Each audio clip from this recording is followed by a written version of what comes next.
1장 말씀입니다. 요한복음 1장 말씀을 영어로 읽을 때 여러분들은 한글로 보시면서 하나님 말씀을 들으시기 바랍니다.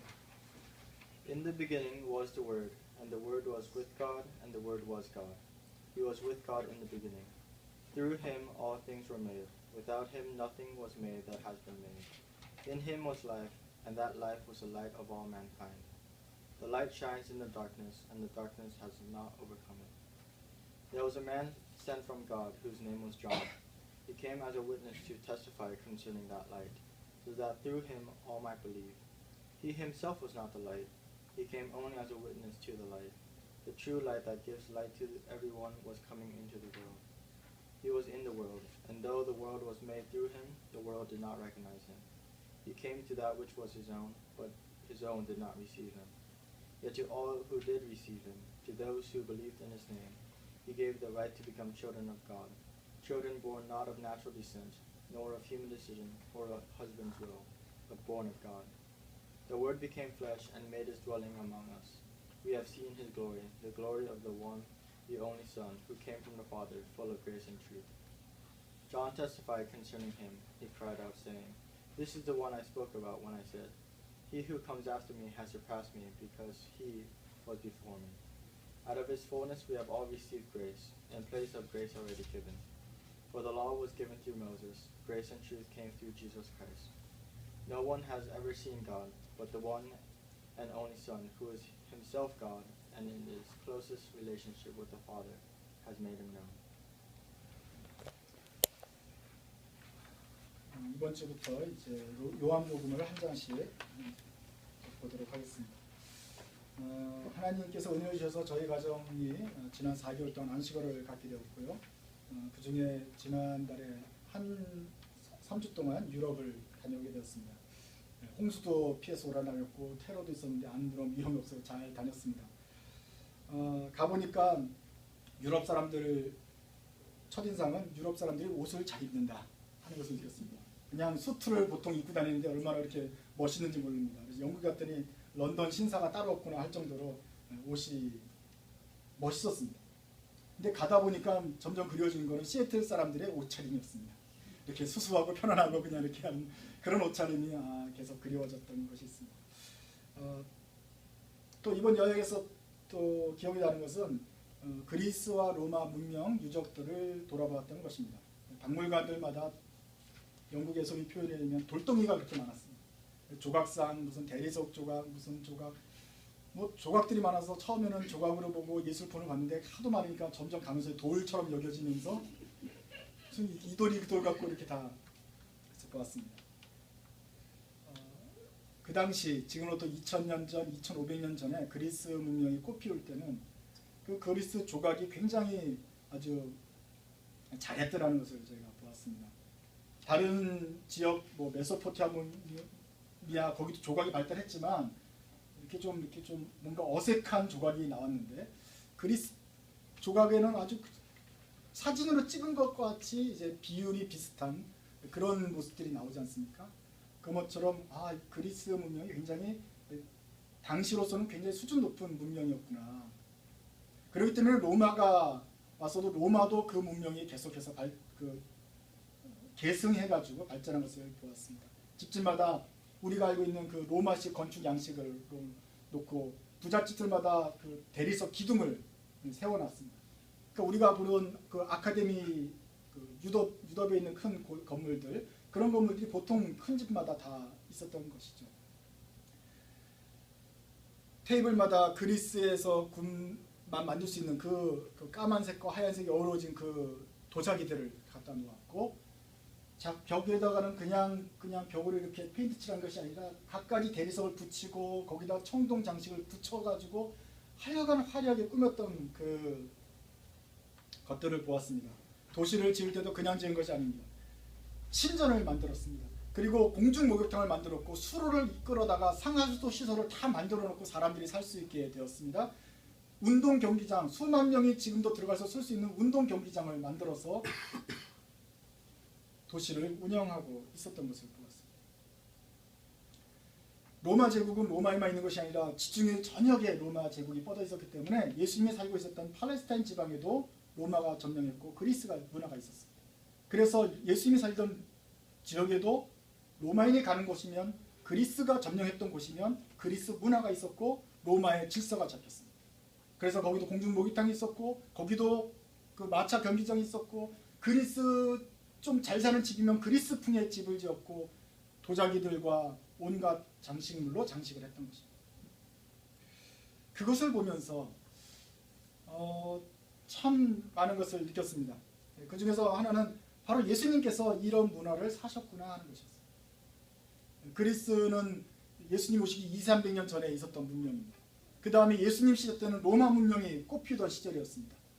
물론 그 후에도 로마는 앞으로 1000년 동안 더 이어지지만 예수님 있을 때도 이미 예수님이 그리스 문화와 로마 문화를 보면서 살았다는 것이죠. 예수님 동네에 조금 잘 산다 하는 집에는 가면 어떻게 되어 있겠어요? 대리석 기둥이 이렇게 4개가 쫙 있는 것입니다. 그리고 거기를 들어가야 바닥에 모자이크가 깔려 있고, 물론 예수님의 잘 사는 친구네 집이 얘기입니다. 대리석으로 모자이크가 깔려 있고 뭐 프레스코 화가 이렇게 막 그려져 있는 그러한 것이죠. 조금 로마의 군인 체제가 갖춰진 곳에는 로마의 모습처럼 그대로 예루살렘 임금과 예수님 살던 뭐 가이사라 빌립보 여기도 공중목욕탕 시설과 수도교가 놓여져 있었던 것입니다. 그러니까 우리가 알고 있던 예수님에 대해서 좀 생각을 조금 바꿔야 되겠습니다.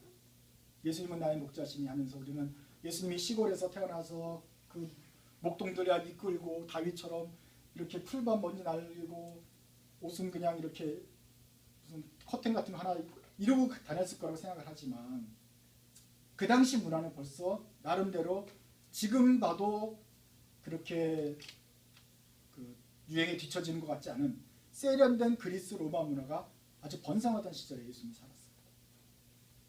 물론 예수님은 가난해가지고 그렇게 무슨 멋있는 토가를 걸쳤다고 생각하지 않지만 예수님이 보던 문화는 바로 그리스 로마식의 풍의 집과 로마 군인들과 공중목욕탕과 전차 경기장 시설과 이런 것들이 예수님에게 낯설지 않았다는 거죠. 예수님도 건축 기술자로서 혹은 그 옆에 있는 가이사라 빌립보 도시를 건축할 때 그 도로를 까는 일에 혹은 기둥을 세운 일에 가서 종사했을지도 모르겠다 하는 것입니다. 그렇게 말한다고 한다면 예수님이 물론 유대인이었지만 동시에 그리스 로마 문명을 받은 사람으로서의 예수님을 우리가 생각해 볼 수 있겠습니다. 오늘 우리가 요한복음을 보는데 요한복음도 마찬가지죠. 요한복음은 예수님이 태어나신 뒤로 한 80년, 90년 그때 쓰여진 것입니다. 더욱더 로마 문명이 많아졌겠죠. 또 그리스 교회가 이제 로마와 그리스 터키로 번져나갔기 때문에 이 복음서를 읽어야 되는 사람들이 이제 더더욱 로마 시민이었던 것입니다. 유대인뿐만 아니라 그리스 신화, 로마 신화, 로마의 체계를 잘 아는 사람들에게 예수님을 소개하기 위해서 이것을 쓴 것입니다. 로마 시민들이 모여서 예배를 드립니다. 그 로마 시민에게 읽어주는 말씀이 바로 요한복음입니다. 오늘 그러한 배경을 가지고 오늘 요한복음을 좀 보려고 합니다. 먼저 요한복음 이렇게 시작합니다. 태초에 말씀이 계셨다. 1절부터 18절까지는 요한복음의 큰 서론입니다. 근데 이 서론이 굉장히 아주 특이합니다. 그 중에 특별한 특이점 중에 첫 번째는 바로 태초에 말씀이 계셨다. 이 말로 시작하는 것입니다. 어디서 들어본 말 아닙니까? 태초에 하나님이 천지를 만드셨다. 구약 성경, 우리 성경의 맨 첫 번째 말이 태초에 하나님이 하는데 오늘 요한복음 시작할 때 태초에 말씀이 계셨다. 이렇게 시작한다는 것입니다. 이게 마치 그 쌍둥이처럼 이렇게 시작을 합니다. 이제 이 세상의 근원에 대해서 이야기를 하겠다 라고 하면서 이미 유대인들은 벌써 이거 지금 우리가 알고 있는 토라 구약에 있는 첫 번째 말이구나 라는 것이 이해가 됐을 것이고 이걸 잘 모르는 로마인들은 멋있는 말이네 하면서 들어갔을 것입니다. 나는 이 요한복음, 제자의 요한은 벌써 이런 뉘앙스를 풍기고 간다는 것입니다. 그 로고스가 창세전부터 계셨다. 태초에 하나님이 천지를 창조했다라는 구약에 있으면 바로 예수님이 천지 창조와 함께 있는 천지 창조의 시작이다 라고 시작을 하는 것입니다. 두 번째로는 이 서론이 굉장히 논리적입니다. 이 논리를 한번 따라가 보시죠. 그리스 문명, 로마 문명 굉장히 논리적인 사람들이 많았는데 이거에 맞춰서 요한도 논리적으로 쓰고 있습니다. 태초에 말씀이 계셨다. 그런데 그 말씀은 하나님과 함께 계셨다. 그러니까 그 말씀이라는 건 그저 말이 아니죠. 뭔가 하나님과 함께 계신 어떤 신적인 진리를 말하는 것이죠. 벌써 뉘앙스가. 그 말씀이 하나님이셨다라고 1절을 말합니다. 그런데 그 하나님은 태초에 하나님과 함께 계셨고 그로부터 창조되었고 그 속에 생명이 있고 그것이 빛이다. 그러면서 말씀이 어느새 빛으로 연결됩니다. 그런데 그 빛이 세상에 왔지만 세상은 받아들이지 않았다. 이것은 근데 그냥 빛이 아니라 참 빛이다. 이때 로마 사람들은 무슨 말인지 알고 있습니다. 그리스 철학자들, 로마 철학자들 아시죠? 이 사람들은 인류의 근원을 연구했습니다. 우주가 도대체 어디서 시작했을까? 그러면서 수학을 통해서 피타고라스라든지 수학을 통해서 진리를 발견하고 싶어 했고 또 혹은 데모크라토스인가요? 모든 우주는 아톰으로 이루어졌다 라고 막 고민하고 사색하던 사람들이었습니다. 그런데 거기에 그냥 빛이 아니라 참빛 그러면 우리가 알고 있는 모든 우주의 그 최종 근원 맨 처음 시작 그거구나 라고 알고 있는데 그 철학적 용어에 대해서 참빛이다. 그게 누구냐면은 그 참빛이 이 세상에 있었다. 근데 우리가 봤다. 봤는데 그분이 누구냐? 18절 가면 그 분이 바로 하나님의 아들 독생자 예수다. 이렇게 연결합니다. 그러니까 처음에는 말씀이 있었다. 그 말씀이 빛과 생명이고 참빛인데 그 분이 이 세상에 있었고 우리가 직접 봤다. 그분이 예수입니다. 이제 그 예수님에 대해서 들어봐라. 이렇게 논리를 쭉 이어가는데 이 논리는 마치 목격자의 진술처럼 들려진다는 것입니다. 굉장히 담대하게 말합니다. 9절 보십시오. 참 빛이 있었다. 이 빛이 세상에 와서 모든 사람을 비치고 있었다. 그리고 10절에 그는 세상에 계셨다. 그걸 네가 어떻게 아느냐? 14절 그 말씀이 육신이 되어서 우리 가운데 사셨다. 우리는 그의 영광을 보았다. 우리가 직접 보았다. 그 영광을. 그 참빛을 그 로고스를 우리가 보았다니까. 그 보았더니 14절 후반절입니다. 아버지께서 주신 외아들의 영광인데 은혜와 진리가 충만하였더라. 야 끝내주더라. 내가 보았다. 이렇게 요한이 진술을 하는 것입니다. 그냥 논리만 있으면 그냥 말장난일 텐데 자기가 봤다 그러니까 목격자가 내가 직접 보았다 그러니까 설득력이 있겠죠. 사람들이 귀가 솔깃해지는 것입니다. 저 사람들의 주장대로라면 그리고 저 사람들이 진짜 보았다고 한다면 한번 드러나 보자.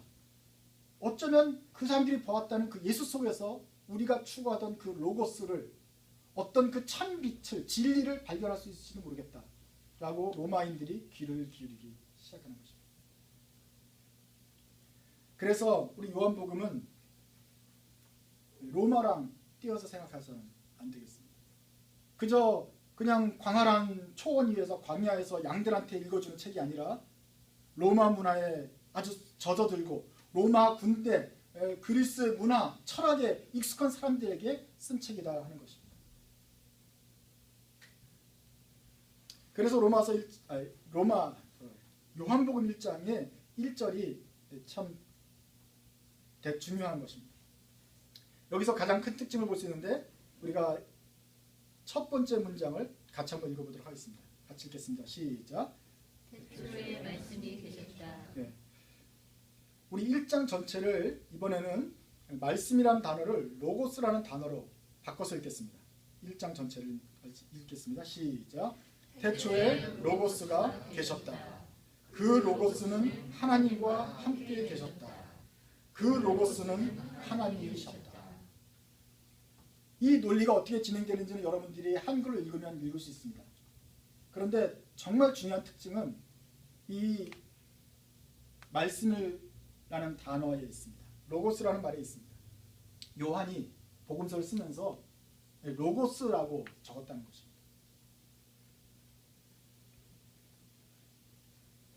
구약서부터 마태복음, 누가복음, 마태, 마가, 누가복음까지는 주로 다 유대인적인 배경이 계속 있었습니다. 그래서 우리가 구약성경 읽으면 하나님과 뭐 아브라함과 이삭, 아브라함 자손들까지 쭉 이어지잖아요. 그래서 유대인들이 있는데 아무 문제가 없습니다. 그리고 굉장히 유대인적입니다. 근데 요한복음은 이미 교인들도 그렇고 저 밖에 있는 사람들도 그렇고 다 로마 사람들이에요. 거의 다 로마 사람들이기 때문에 요한복음을 쓸 때는 이미 로마의 아이디어를 가지고 써야 된다는 것이죠. 이때 메시아가 오셨다 하지 않습니다. 메시아는 유대인의 말입니다. 메시아 그러면 아무도 모릅니다. 이때 하나님의 새 순이 돋아났다. 무슨 소리야? 연한 싹이 왔다. 이 말은 굉장히 아름다운 비유이지만 그건 유대의 구약의 비유입니다. 아무도 이해를 못해요. 근데 여기서 요한은 전혀 배경이 없는 사람들에게 로고스가 계셨다고 시작합니다. 그래서 태초에 로고스가 계셨다. 그 로고스는 하나님과 함께 계셨다. 로고스는 하나님이셨다라고 말하는 것이 얼마나 로마 사람들에게 큰 영향을 미쳤을까 우리가 생각해 볼 수 있는 것입니다. 우리 한국말로는 그것을 말씀으로 번역했습니다. 영어로는 워드라고 번역했습니다. 로고스를 직역하면 말씀이고 말이고 워드인 것은 맞는데 그건 로마 사람들이 생각했던 그 받아들였던 워드는 아니거든요. 로마 사람들이 뭐 워드 야 너 무슨 말 잘하네 하면서 로고스라는 말을 쓴 것이 아니라 로고스라고 했을 때는 더 로고스 그러면 우리가 그 철학자들이 고민했던 그 우주의 진리 그 뭔가 궁극의 그 신 중의 신 뭔가 그 특별한 거룩한 것을 생각했는데 태초에 그 로고스가 계셨고 하나님과 계셨고 그 로고스에게 생명과 빛이 있다 할 때 로마인들을 충분히 쉽게 이해했던 것입니다. 도대체 이 세상은 뭘로 만들어졌을까? 어떻게 이 세상이 시작되었는가? 이 세상을 움직이는 그 관통하는 원리가 무엇일까를 고민했습니다. 그리고 이 죽는다는 것은 무엇이고 죽음 뒤에는 무엇일까? 많은 신들을 우리가 섬기지만 과연 이것뿐일까? 고민했던 사람들에게 로고스라는 말은 굉장히 흥미로운 시작이었던 것입니다. 요한복음이 이 사람들에게 전도하기 위해서 이 사람들을 설득하기 위해서 요한복음을 그래서 그리스말로 썼습니다. 그 당시에 통용되던 그리스말로 썼을 뿐만 아니라 시작을 로고스로 했다. 마태, 마가, 누가복음도 그리스말로 쓰기는 했지만 어때요? 그것보다도 아예 획기적으로 여기서는 로고스라는 말을 쓰면서 로마 문화에 맞춰서 글을 쓰기 시작했고 그 뒤에 이어지는 사도행전, 로마서, 데살로니가, 고린도 전후서부터는 아예 그냥 여러분들이 아시는 대로 익숙한 로마의 편지가 되는 것입니다. 여러분 하나님의 진리는 어떻습니까? 영원 불변합니다. 그건 변하지 않습니다. 하나님의 진리는 구약시대나 신약시대나 지금이나 바뀌지 않습니다. 그렇다고 해서 그 진리가 시대를 거슬러 가는 것은 아닙니다. 성경 말씀은 시대에 맞는 옷을 입었습니다. 구약시대 때는 아브라함 시대 사람들이 이해했던 말로 시를 썼고 그 말로 예언을 했습니다. 그러나 로마 시대 때는 로마 사람들이 이해하는 말로 복음을 전파했습니다. 물론 로마 시대에도 구약 아브라함 말로 했을 때도 이해는 되었겠지만 귀에 잘 들어오지 않았겠죠. 만약에 오늘날 복음을 전한다면 요한이 다시 복음서를 쓴다면 어떻게 시작했을까 생각해 봅시다. 만약에 우리 조선시대 때나 요한이 와서 요한복음을 써야 되는데 이 로고스를 어떻게 시작했을까요? 그때는 로고스란 말을 쓰지 않았겠습니다. 대신 동양문헌에서 이 조선시대 사람들이 알 수 있는 말을 찾았겠죠. 생각해보면 잘은 모르지만 아마 도라고 볼 수 있겠습니다. 도를 아십니까? 할 때 그 도입니다. 태초에 도가 있었다. 노자 읽어봤지 않냐? 뭐 도가 뭐야 도라고 하면 그 순간부터 도가 아니다. 이미 도를 다 닦고 있었던 사람들에서 도가 있습니다. 그런데 그 도가 하나님과 함께 있었고 이 세상을 만들었습니다. 거기까지는 조선시대 사람들도 알고 있습니다. 그런데 그 도가 이 세상에 있었습니다. 내가 봤습니다. 이제부터 뭔 소리냐? 아니 도를 봤다니 그 도가 누군데? 그리스도. 이렇게 하니까 사람들이 이제 귀를 기울이고 그 도에 대해서 들어보게 되는 것입니다. 내가 봤는데 그 도에 밝은 기운이 충만하더라 하면서 그 도를 설명해 줄 때 그 도가 바로 예수님이라는 설명을 해서 사람들이 이제 믿는 것은 둘째치지만 최소한 듣기 시작할 것입니다. 만약에 21세기에 요한이 왔다면 아마 로고스란 말 대신에 빅뱅으로 시작했을지 모르겠습니다. 태초에 빅뱅이 있었다. 학교에서 배웠지. 빅뱅이 있었어. 진짜인지 아닌지 모르지만 배운 대로 빅뱅이 있었다. 근데 그 빅뱅이 하나님과 함께 있었어. 그 빅뱅이 있는데 그 빅뱅을 터뜨린 사람은 누구지? 그 궁금하지 않냐? 빅뱅을 터뜨리기 전에 그럼 뭔가 있었다는 소리니까 그 있었던 건 뭐야 처음에? 궁금하지? 근데 그 빅뱅을 터뜨렸던 것이 바로 그건데 X인데 그 X팩터를 내가 봤어. 그 X팩터가 사람을 살았다니까? 듣고 싶은지 이렇게 시작하지 않았을까 싶습니다. 지금의 사람들에게 로고스 그럼 무슨 말인지 모르고 도라 그러면 재미없어 하지만 빅뱅 그러면 아는데 그 빅뱅을 시작한 분이 바로 하나님이고 그 하나님이 이 땅에 오셔서 우리와 같이 입고 사셨고 그분이 바로 예수 그리스도였다라고 시작할 수 있었을 거라고 하는 것입니다.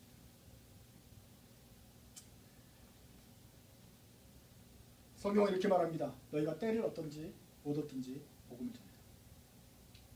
우리가 복음은 때를 얻든지 못 얻든지 전해야 됩니다.